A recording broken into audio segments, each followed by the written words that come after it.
嗨，大家好，我是坦平叔。今天是2025年5月21号。这一期咱们继续聊聊俄罗斯入侵乌克兰，看一看乌克兰战场上也有什么变化。今天是俄罗斯侵略乌克兰的第1183天，也是乌军进入库尔斯克的第289天。根据乌克兰方面的说法前线总共记录了175次战斗。别尔格莱德前线，乌军以守住占领区域，击退俄军进攻。库尔斯克前线，乌军击溃一支俄军突击小组，导致7名俄军士兵丧生。乌军还不断空袭、炮击摧毁俄军装备人员，给俄军造成巨大损失。莱曼前线，乌军夺回托尔斯克村先前失守的阵地，将俄军击退。卡索菲亚尔前线，乌军第24旅击退俄军进攻，摧毁俄军4辆坦克和击毙13名俄军步兵。托列茨克前线，俄军动用摩托车和装甲车从侧翼发起进攻，并用炮火猛烈轰击市中心，但被击退。过去一周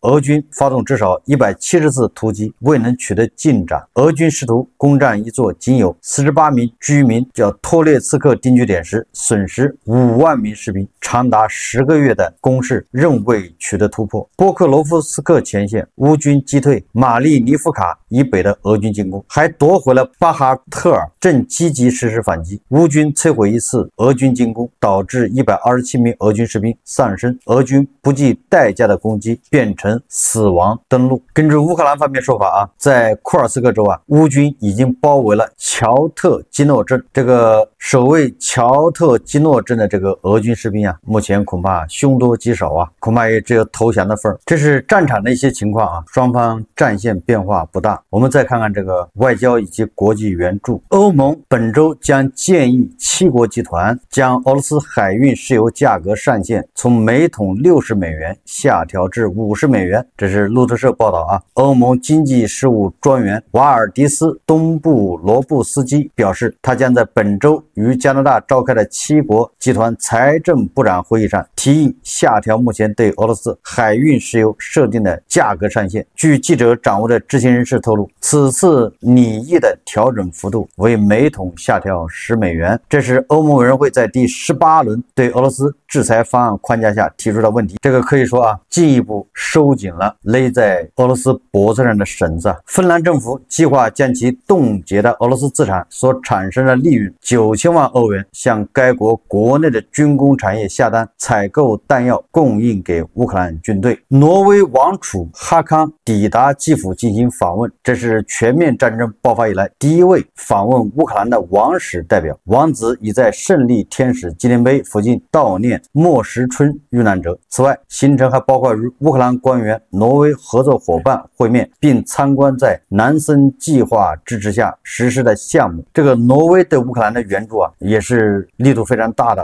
如果按人均援助乌克兰来算的话，好像挪威还是排第一我记得挪威还不是欧盟国家，还没加入欧盟。这个挪威这个还是很有经济实力的如果他要全力支持乌克兰，那么这个对乌克兰来说那简直是如虎添翼5月20日，欧盟理事会正式批准针对俄罗斯的第17轮制裁措施。与此同时英国政府也宣布将对俄罗斯制裁名单增加82项。你看这个欧盟和英国是同步的欧盟对俄罗斯是第17轮制裁，那个英国也追加，也叫跟进这个爱沙尼亚外交部说欧盟第17轮对俄制裁涉及17名个人和58个法人实体，包括苏尔古特石油天然气公司，也就是大家所关心的这个俄罗斯的影子舰队就是那些把俄罗斯的石油通过海上运到世界各地的这个影子舰队。现在应该是100多艘船都在这次制裁之内。英国外交部在一份声明中表示，英国更新制裁名单，对46家金融机构实施限制。声明称，今天的行动针对的是帮助俄罗斯回避制裁的46家金融机构。需要指出的是，新的制裁旨在阻止俄罗斯融入国际经济。英国外交部声明中还称，英国还将18艘船只列入制裁名单，据称这些船只与俄罗斯运输石油的影子舰队有关。除此之外，名单中还列入了支撑为影子舰队购买船只的英国公民奥莫罗德以及2名俄罗斯船长。英国外交部在声明中说英国还在严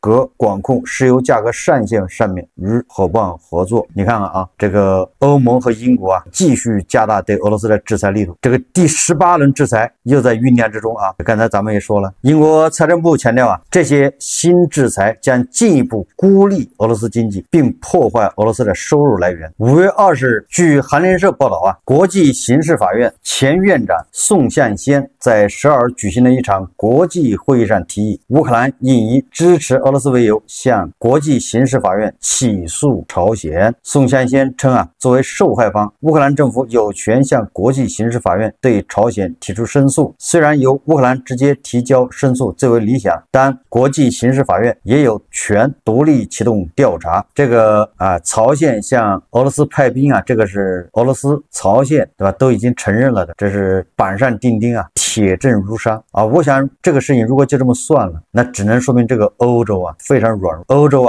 讨论了2年，向乌克兰派兵，到现在一个兵都没派过，还在扯皮还在开会。人家朝鲜向俄罗斯派兵对吧，12000人说派就派了对吧？虽然在库尔斯克是在俄罗斯境内作战，那你欧盟向乌克兰派兵也在乌克兰境内，有什么不行的？到现在为止还在讨论，这个确实有点掉链子。这个也是普京不停火的底气。只要你们这些国家不下场，你们能拿俄罗斯怎么样？这就是普京的底气根据媒体报道说，意大利总理梅洛尼和德国总理莫茨在与美国总统特朗普的会谈中，要求欧洲国家参与解决乌克兰问题的谈判。莫茨建议举行所有各方都参与的会谈。该门户网站的消息中称，梅洛尼和莫茨表示，美国和欧洲国家应参与谈判。莫茨建议举行一次所有各方都参加的会谈。梅洛尼表示必须有人来做裁判。特朗普则在交谈中指出，俄罗斯和乌克兰可以在没有第三方调解人的情况下进行双边谈判。这个欧洲想参与谈判，那你得拿出实力对吧？你只是援助乌克兰还不行你得有军队，你军队不下场，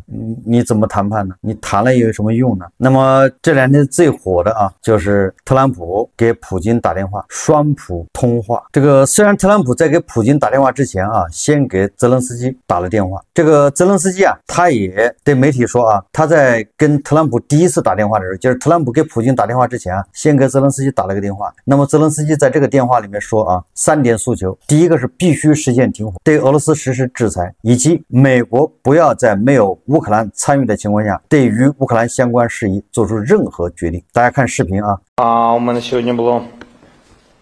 2 дзвінка з президентом Трампом в різних форматах. Перший дзвінок був, ми з ним проговорили про те, що дуже важливо для України. Це припинення вогню, це, в принципі, безумовні речі, які ми обговорювали і в Стамбулі, і постійно до цього. Друге, це готовність Сполучених Штатів Америки піти до більш серйозних кроків, санкційних кроків, і я дуже його попросив подумати про це і застосувати, якщо Росія не буде підтримувати припинення вогню і не захоче закінчити цю війну. Третє, я попросив його перед його розмовою з Путіним не приймати рішень про Україну без нас, і для нас це принципові речі. 根据媒体的说法这个特朗普问泽连斯基希望他向这个普京传达什么，要谈些什么。那泽连斯基告诉他你首先让普京先停火1个月，然后告诫这个特朗普你可不要在没有乌克兰参加的情况下对乌克兰任何事宜做出决定，也就是说告诫特朗普你不要擅自做主任何事情你都要同乌克兰商量。那么泽连斯基和特朗普第2次通话，也就是特朗普跟普京打完电话之后他们第2次通话，这泽连斯基说乌方已准备好以任何能产生结果的形式与俄罗斯进行直接谈判，乌方正考虑包括土耳其、梵蒂冈、瑞士等在内所有可能开展谈判的地点。泽连斯基说乌方还与欧洲领导人一道讨论了可能采取的进一步措施，包括对各方提案进行客观评估。他认为美国和欧洲的代表应在一定程度上参与谈判过程，美国不淡出谈判和实现和平的努力尤为重要。泽连斯基在这个特朗普结束普京的通话后，在基辅举行的新闻发布会上强调说乌方不会在领土问题上妥协，不会从其领土撤军。乌方关于结束战争的原则条件包括停火、交换被俘人员、送返乌克兰儿童等，也就是泽连斯基的态度还是很明确的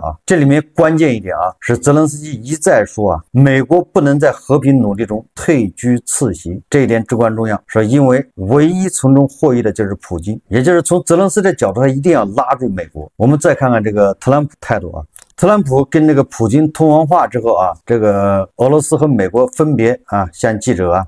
这个公开了一些谈话的内容和就是谈话的这个效果和一些情况。这个特朗普说他刚刚结束了与普京长达2小时的通话，我认为这次通话非常成功，俄罗斯与乌克兰将立即开始谈判，内容是关于实现停火，最关键的彻底结束战争。他具体的条件将由双方尽快达成一致，因为他们掌握着谈判的细节，这是其他任何人都不知道的。特朗普说通话的语气和氛围非常良好，如果不是这样，我会现在就说出来，而不会等以后。俄罗斯希望在这场灾难性的血腥屠杀结束后，与美国开展大规模贸易，我对此表示同意。对俄罗斯来说，这意味着创造大量就业岗位和财富的巨大机会，其潜力是无限的。同样，乌克兰也将在重建国家的过程中，在贸易方面受益匪浅。他说，俄乌谈判将立即启动，我已将此告知乌克兰总统泽连斯基、欧盟委员会主席冯德莱恩、法国总统马克龙、意大利总理梅洛尼、德国总理莫尔茨以及芬兰总统斯图布。他说，在与普京通话后，我立即分别同他们进行了电话交流。这个特朗普说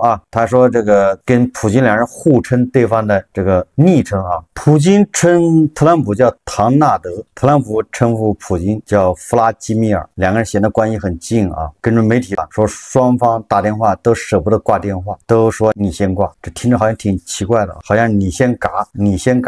挂嘛，谁先挂？特朗普说普京你先挂，弗拉基米尔你先挂吧，普京说唐纳德你先挂吧。这个合肥话把洗脸的洗叫死，所以他们主人和客人之间就是会互相谦让。就过去就是家里来客人了，然后早上洗脸的时候打一盆水让客人先洗，所以合肥话就说你先死，那客人说不行你先死，然后两个人早上就互相让你先死你先死，这个像极了这个弗拉基米尔和唐纳德两个人你先挂。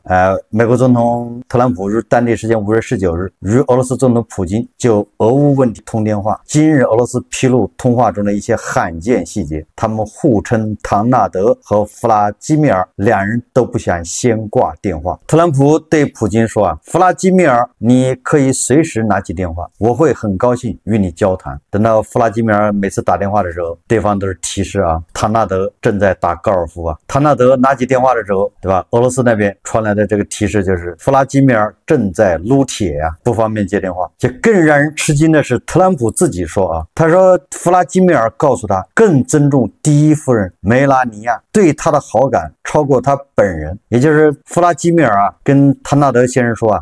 我相比较而言我更喜欢你老婆。这个唐纳德说那我怎么办呢？唐纳德还说尽管他不太喜欢这个说法，但是他认同这个看法，也就是说这个他老婆梅拉尼亚很有魅力，普京喜欢梅拉尼亚，当然他是说是尊重你说这个你两个元首打电话这个问候对方老婆是嫂子怎么样的，然后吃没吃好吃不如饺子。你看这普京都学坏了，就传言这个美国总统好像有什么小电影还是什么裸照，对吧？在俄罗斯人手上，保不齐普京没少看呢。是不是普京在敲打特朗普在暗示特朗普你对吧？你还有东西在我手上呢。当然这是开玩笑的对吧？你要不老实，我可把他抖落出去然后这个特朗普和普京通完电话之后特朗普他就认为普京是想停火的有爱好和平，想停战。所以你看特朗普在与俄罗斯总统弗拉基米尔·普京通话后，与华盛顿对记者表示美国暂时不会加强对俄罗斯的制裁，因为存在取得进展的机会。我认为现在有机会有所作为，如果你贸然行事，事情可能会变得更糟，但也可能会有一个时刻需要制裁。 CNN 援引特朗普的原话，他暗示在当前俄乌冲突可能进入和平谈判的背景下，美国倾向于维持现状，暂不加压，以观察对话是否能够产生实际成果，并且特朗普还说啊，他再次强调，如果俄乌谈判无法取得实际成果，他将不再参与其中，让双方自己继续。这个 CNN 说啊，特朗普说啊，我跟你说，这可能出于我的强烈自信，但我认为事情会有所进展，如果没有，我就会退出，他们就只能自己继续下去了。他补充啊，如果他认为自己帮不上忙，就会主动退出调解。刚才泽连斯基说了啊，美国不应该退出，美国如果退出，那正好就上了普京的当。就是特朗普扬言，如果俄乌双方近期啊，如果没有什么进展，他退出算了。而泽连斯基就挽留，说你不能没有你。俄罗斯方面也是这个意思啊。昨天那个佩斯科夫就已经表扬了美国。美国虽然美国调解没有取得成果啊，但是他感谢美国的调解。这个特朗普恐怕把自己当做一个人物啊，觉得没有他还真不行。实际上呢，特朗普在里面就是坏事，只不过是乌克兰、欧洲也不想得罪特朗普，那普京肯定是争取特朗普啊，无非是这么个局面。乌克兰和欧洲总不能把特朗普推到俄罗斯那个阵营吧，所以他们也在积极争取。虽然这个特朗普不稳定啊，现在摇摆，但是你不能主动的把特朗普推到俄罗斯那边去，所以还是想办法拉他，说软话。所以特朗普就来劲了，对吧？所以他老是恐吓啊，你们如果达不成停火，那我就退出，搞得好像大家都真怕他退出一样的。实际上啊，大家都知道，在跟普京的打交道过程中，特朗普确实占下风，特朗普被普京耍得团团转。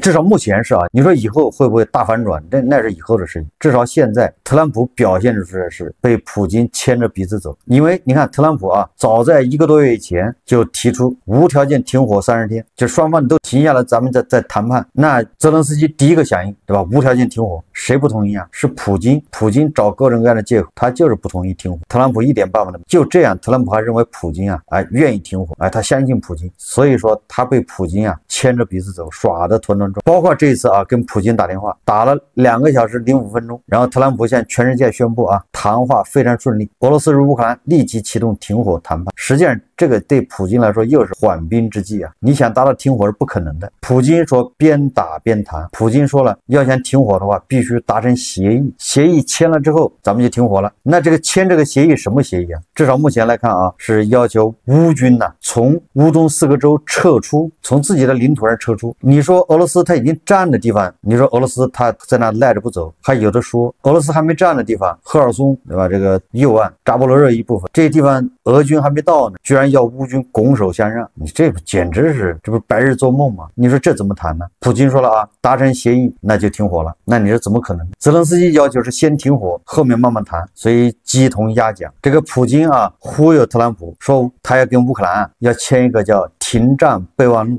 特朗普很兴奋的，马上就给泽连斯基打电话。那你说泽连斯基怎么办？泽连斯基我不同意，泽连斯基只能是啊，对吧？他在就着特朗普说啊，既然你愿意，那我们就马上进入停火谈判。然后泽连斯基这边就要准备人手啊，成立代表团。结果啊，这个俄罗斯人马上变卦。俄罗斯总统新闻秘书佩斯科夫20日说啊，说俄罗斯与乌克兰围绕2国可能达成和平协议起草备忘录将面临重重困难。这个大家都知道，你这个停火协议备忘录一时半会肯定达不成，因为一个让乌克兰要从对吧自己领土上撤走，这个俄罗斯人说啊，因为这个停火协议啊叫和平协议啊，困难重重，因此啊不会设定最后期限。你看看他不设最后期限什么意思？我就一拖慢慢谈，那你这不就是拖特朗普？因为特朗普的目标至少是要先停火，对吧？这也是特朗普的目标啊，特朗普第一个先提出来的。那你这俄罗斯人什么态度啊？就是我不设最后期限，我跟乌克兰慢慢谈，边谈边打。佩斯科夫告诉媒体记者，俄方与乌方将各自拟定备忘录草案文本，然后互相交换，随后双方进行艰难的接触，以达成统一的备忘录文本。按照他的说法，细节决定成败，因此没有起草备忘录的最后期限，也不可能有这类期限。也就是反正普京是1不会停火，2不会拒绝特朗普的什么协调调停啊，这个电话谈判，但你愿意谈就谈呗，反正我不听，也没有最后期限。所以普京啊对他和特朗普的通话这个向媒体表达的那就是委婉的多了，不像特朗普那么大吹特吹啊。他说啊，俄方愿意与乌克兰方面共同就未来可能达成的和平条约起草备忘录啊。至于这份备忘录的具体内容是什么呢？这乌克兰总统泽连斯基说，我一无所知，这是普京提出来的啊，先签一个备忘录。然后这个普京说啊，首先要消除这场危机的根源。这危机的根源是啥呢？这玩意跟乌克兰签可以吗？它危机的根源是北约东扩，那你跟乌克兰签管不管用呢？大家都知道啊，这个普京啊，他真正的目的并不是要跟泽连斯基坐下来谈判，他真正的目的是要跟美国人坐下来谈判，要实现俄美关系正常化，对吧？一边跟乌克兰打仗，一边跟美国还要做生意，跟美国关系要正常化，跟美国之间还有中东，对吧？还有很多地方可以玩，这是普京的算法。所以他拿乌克兰的问题啊来引诱特朗普，你来谈判，来实现俄美关系正常化。所以他所谓的跟乌克兰要达成一个什么啊和平协议的备忘录，那都是忽悠特朗普的，就是钓鱼啊，拉住特朗普。但是特朗普也说了啊，他让普京的这个备忘录啊拿出来之后，你的条件最好让乌克兰和欧洲都能接受，也就是说你不要狮子大开口，动不动啊就要乌东4个州克里米亚，让人乌克兰军队撤走，就这种东西人家同意不了。哎，这特朗普说的啊，你让普京啊，你最好拿出个协议，让欧洲和乌克兰能接受，那普京怎么可能呢？所以特朗普完全是被普京牵着鼻子走。实际上啊，这个西方的军事专家，甚至部分俄罗斯的军事专家都认可啊，也就是说，俄罗斯要完全依靠自身的军事力量征服乌克兰，现在已经是不可能了。这战已经打到第4年了，乌克兰的实力越来越强。哎，虽然乌克兰说要把俄军啊从乌东赶走也不容易，但是你说俄罗斯要凭自己之力说打到第聂伯河右岸去，把这个一直打到利沃夫，拿下基辅，这个也是没有可能啊。尽管在前线啊，俄军缓慢的不断的在向前推进蚕食，但是代价非常大，而且也没有什么重大突破，就是双方是焦灼状态，谁也很难在这个时候轻易改变战线。现在就是掰手腕在这个博弈对抗，所以特朗普的态度很重要，他倒向乌克兰，那乌克兰就占优势了；他要倒向普京，那乌克兰就惨了。现在就这么个情况，至少目前看啊，特朗普对俄罗斯对普京那还是相当暧昧啊，还是抱有不切实际的幻想。所以这个欧洲官员认为，普京与特朗普通话是俄罗斯的胜利。5月20日消息，欧洲官员称，俄罗斯领导人普京与美国总统特朗普的通话是俄罗斯的重大胜利，同时也对美国可能不再支持乌克兰表示担忧。英国《金融时报》援引消息人士报道了此事，该报援引几位欧洲官员的话报道称，5月19日，俄美国家元首电话交谈代表着俄罗斯总统普京的一次重大胜利。一位不愿意透露姓名的欧洲高级外交官也表示，最近俄美两国元首之间对话可能表明美国打算不再支持乌克兰。他还表示，在这种情况下，对乌克兰的军事援助和资金以及对俄罗斯施压的尝试将完全落在欧盟的肩上。有消息称啊，说美国总统特朗普在与俄罗斯总统普京电话交谈后，描述与普京达成的协议的方式令欧洲国家领导人感到震惊，他们担心美国总统特朗普会为了尽快结束俄乌冲突而出卖乌克兰的利益，这个完全有可能啊。最后我们再看一看啊，俄罗斯的口炮界的天花板梅德韦杰夫啊，似乎又在普京背后搞小动作啊，又把矛头啊这个暗戳戳的对向了普京。5月20号，在这个国际法律论坛全体会议开幕式上，俄罗斯安全会议副主席梅德韦杰夫他在这个会上说啊，他是鉴于乌克兰当局合法性方面存在问题，与基辅达成的任何协议都有可能被视为非法，因此现在讨论的意义不仅仅是谈判或达成某种协议的问题，而是必须制定一套全面解决乌克兰冲突程序。梅德韦杰夫指出啊，如果乌克兰今后仍作为国家存在，其未来当局完全可能不承认在乌克兰任期届满总统泽连斯基执政期间签署的协议。你看看这个梅德韦杰夫什么意思？这普京这边不刚跟特朗普啊在忽悠特朗普说我们要签一个叫和平备忘录，那跟谁签呢？那不跟泽连斯基签吗？结果梅德韦杰夫在这说啊，这个泽连斯基啊，他已经不是合法的总统，你现在跟他签任何东西都有可能是非法，那不就是梅德韦杰夫是打地包老人脸吗？对吧？意思地包老人你现在做的是无用功啊，对吧？你现在就得一门心思往下打呀，不能停，一直打到溃败为止。当然是俄罗斯溃败啊，这俄罗斯要不溃败，梅德韦杰夫没机会啊。所以这个梅德韦杰夫啊，继续拱火浇油啊，要把普京同志放在火上烤。总之啊，就是普京是生命不息，战斗不止。好，这期节目我们就聊到这里，感谢大家收看。如果喜欢我的节目，欢迎订阅转发，也可以在下方留言评论，谢谢大家。